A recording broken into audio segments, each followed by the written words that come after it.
வந்திருக்காங்களா? Last time என்ன ஒரு கொஸ்டின் கேட்டேன் சார். நான் ஈவெண்ட் முடிச்சிட்டும் சாரை தேடினேன், எனக்கு கிடைக்கல. ஸோ என்ன ஒரு கேள்வி கேட்டிருந்தாங்க, நான் அணிஞ்சிருந்தது வந்து சம்மருக்கான ட்ரெஸ்ஸா அப்படின்னு. அதாவது சம்மருக்கு இது மாதிரி ஸ்லீவ்லெஸ் போட்டுட்டு காற்று வாங்கிட்டு வந்திருக்கிறியாம்மா அப்படின்றது தான் நீங்கள் கேட்ட கேள்விக்கான பொருள் அப்படின்னு எனக்கு ஒரு 5 செகண்டில் புரிஞ்சுது.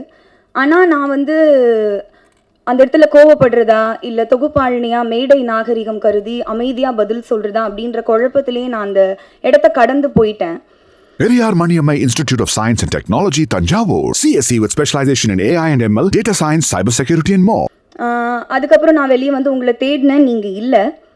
எல்லாரும் நான் உங்களை சரியாக உங்களுக்கு பதில் சொன்னேன்னா என்னன்னு எனக்கு தெரியல. ஆனால் மக்கள் எல்லாம் உங்களுக்கு ரொம்ப அழகான பதில்களையும் கேள்விகளையும் கேட்டிருந்தாங்க. அதை விட தாண்டி சக பத்திரிகையாளர் ஒருத்தர் ஒன்று எழுதியிருந்தார் அந்த விஷயத்தை பற்றி. அதை இங்கே படிக்கணும் அப்படின்னு ஆசைப்படுறேன். எப்படி உடை அணிய வேண்டும் என்பதை அணியும் பெண்கள் தான் தீர்மானிக்க வேண்டும். பார்க்கும் கண்கள் தீர்மானிக்க கூடாது. அதிலும் பொறுப்பும் அனுபவமும் மிகுந்த ஒரு பத்திரிகையாளர் ஒரு பெண் தொகுப்பாளரின் உடை குறித்து இன்று சபையில் கேட்ட கேள்வி ஊடக அறத்தை கேலி கூத்தாக்கிவிட்டது. இதே கேள்வியை ஒரு பெரிய நடிகையை பார்த்து கேட்கும் திராணி நமக்கு இல்லை அல்லவா?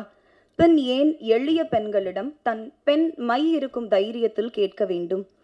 இன்று இந்த கேள்வி சமூக ஊடகம் எங்கும் ஒலிக்கிறது. இந்த கேள்வி ஒரு பத்திரிகையாளரின் கேள்வியாக பார்க்கப்படாது, ஒட்டுமொத்த தமிழக ஊடகத்தினரின் கேள்வியாக தானே பார்க்கப்படும்.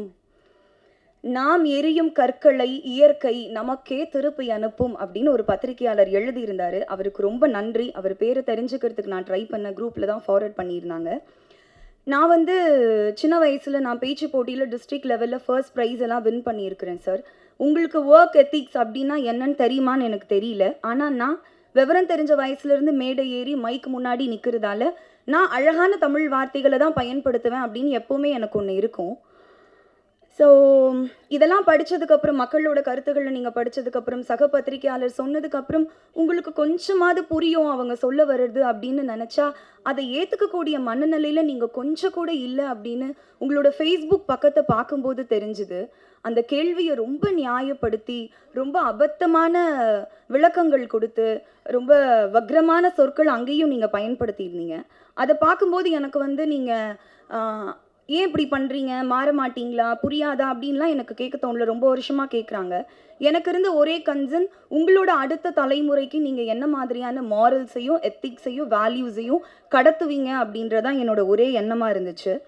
ஸோ இதுக்கெல்லாம் ஆரம்ப புள்ளி நான் எங்கே பார்க்குறேன் அப்படின்னா, பல மேடைகளில் ஒரு வெற்று விளம்பரத்துக்காக கோமாளித்தனமான நடவடிக்கைகளில் ஈடுபடக்கூடிய ஒரு நடிகர் என் கழுத்தில் மாலை போட ட்ரை பண்ண அப்போவே எல்லாரும் சொன்ன மாதிரி நான் வந்து போலீஸ் கம்ப்ளைண்ட் கொடுத்து அவர் பிடிச்சி ஜெயிலில் உட்கார வச்சுருந்தாலோ இல்லை அந்த நடிகரோட கன்னத்தை அந்த மேடையிலே பழுக்க வச்சுருந்தாலோ இது இங்கே வரைக்கும் வந்திருக்காது அப்படின்னு நான் நினைக்கிறேன்.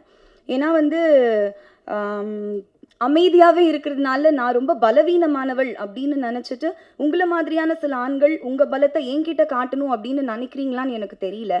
நான் ஏன் இது ரொம்ப கடந்து போயிட்டுருக்கேன்னா இது எல்லாத்தையும் விட ரொம்ப முக்கியமான விஷயங்கள், நல்ல நல்ல விஷயங்கள் என் வாழ்க்கையில் நடந்துட்டுருக்கு. அதில் நான் ஃபோக்கஸ் பண்ணிகிட்ருக்கேன். அதனால தான் இதை கடந்து போயிட்டுருக்கேன். ஸோ நான் கேள்விப்பட்டேன் சார், உங்களுக்கு 50-60 வயசு கடந்துருச்சு, நீங்கள் வந்து பணி நிறைவு காலத்தில் இருக்கீங்க, ரிட்டையர் ஆக போகிறீங்கன்னு கேள்விப்பட்டேன். ஒன்றும் இல்லை, ஒன்றும் பிரச்சனை இல்லை. இது ரொம்ப ஈஸியான ஒரு விஷயந்தான். ஆரோக்கியமான உணவு பழக்க வழக்கங்களுக்கு மாறுங்க. ஒரு நாளைக்கு 3 லிட்டர் தவறாமல் தண்ணி குடிங்க. நடைப்பயிற்சியோ யோகாவோ தியானமோ ஏதாவது ஒரு வகுப்பில் சேருங்க. இயற்கையை ரசிங்க. சந்தோஷமாக இருங்க. பாசிட்டிவான விஷயங்களை பேசுங்க. இது சீக்கிரமாக சரியாயிரும் அப்படின்னு நான் நினைக்கிறேன். ஸோ இதை பற்றி வந்து நபிகள் நாயகம் ஒன்று சொல்லியிருக்காரு. அதோட சொல்லி முடிச்சிடுறேன். ஒருவருக்கு பரிசுத்தம் வேண்டுமானால் அவர் தீங்கு விளைவிக்காத வார்த்தைகளை பயன்படுத்த வேண்டும். அன்னைக்கு அவங்க பேசும்போது ஒருத்தர் கூட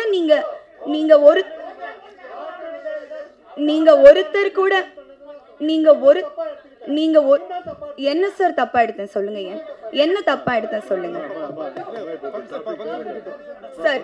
சம்மருக்கு நீங்க போட்டிருக்க இங்க இவ்வளவு பேர் பேசுறீங்களே, அன்னைக்கு ஒருத்தர் கூட நீங்க அவர் தப்பா பேசலையா? சரி, வெல் அண்ட் குட். அவர் தப்பா பேசலன்னு சப்போர்ட் பண்ணீங்கன்னா வெல் அண்ட் குட்.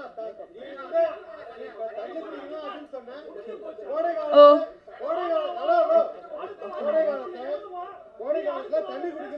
சரி, கோடை காலத்துல தண்ணி குடிக்கிறதுக்கும் நான் அணிஞ்சிட்டு வந்த சாரிக்கும் என்ன சம்பந்தம்? ஒருத்தர் கூட நீங்க அவரை கேள்வி கேட்கலையே. சரி, ஓகே, எனக்கு இந்த பதில சொல்லணும்னு இருந்துச்சு.